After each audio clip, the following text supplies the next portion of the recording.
So I just spent the last like 10 minutes talking and then realized that my camera wasn't recording. So I'm glad I wasn't actually making the soap. Anyway, a little bit of a mess going on here. I have a lot going on with this batch of soap. This is going to be a 3-for-1. Usually I'll have like a 2-for-1, but this is going to be a 3-for-1 soap. So I'm going to be making Buffalo Plaid using up the scraps that I had from the Buffalo Plaid challenge. And this particular batch is using up the remainder from my Falling Snow Plaid soap. So I have the scraps that are shaved off, and then I have my blue squares. I have 12 of these, so it will make this pattern. It won't be as skinny as that one, but it'll make this pattern, not those colors, but that pattern. And say I have the blue, and then every other one will be a confetti. This is not the same color. This was the rebatch, but the, using up those scraps from the cranberry pomegranate. So it'll have that plaid, it'll be the full soap, but it'll have the confetti in between. And I'm not going to color that part. So that's going to be one loaf, and it's going to have these snowflakes on top, just like that one. The next loaf is going to be more abstract. I've got these white pieces that I had to not use, but these were when I made the snowflakes. So I had to scrape the top off those because those were made separately when I made this one. So I have wool pieces, and then I have 2 snowflakes. So I'll have a white layer, and then a snowflake, a white layer, snowflake, and then white layer with the confetti, the blue confetti in between. The third soap is going to be more like these. This is for the November challenge. It is the Splash Swirl. It's a Hanger Swirl. It's not a swirl, really. Actually, you go straight up and down because you want to have nice thin lines going straight up and down. This one, I have really good nice thin lines, but I think it's too dark. I have the confetti in the bottom, and I have stars, but you can't see them. So you can see the stars here. The problem with this one is my batter set up, and I wasn't able to go very deep. For the experience category, I have to be in a tall and skinny mold, and I have to have at least 50% of the soap as the swirls. And this one meets that. This one does not. And I have some more of these stars. This was leftover soap dough that I had extruded into stars to use. So I'm going to do something similar to this one. I'll have more of the white space with the blue confetti. I'll probably do the confetti throughout.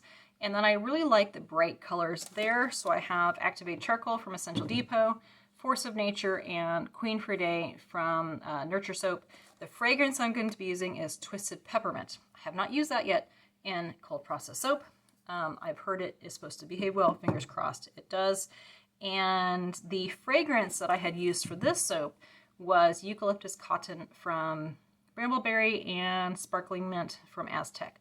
So it'll be a nice minty blend. Okay, I think I've got everything. Oh, and then the batter, not the batter, I haven't mixed it yet. The oils and the lye, I'm going to make little mini batches. I'm going to divide it by tenths so I can do each layer of the plaids, and then whatever's left, that is what I'm going to make the third loaf for the Splash Swirl challenge. Okay, well, I'm going to get all this stuff out of my way, get set up, and we'll come back when it's time to make it.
you.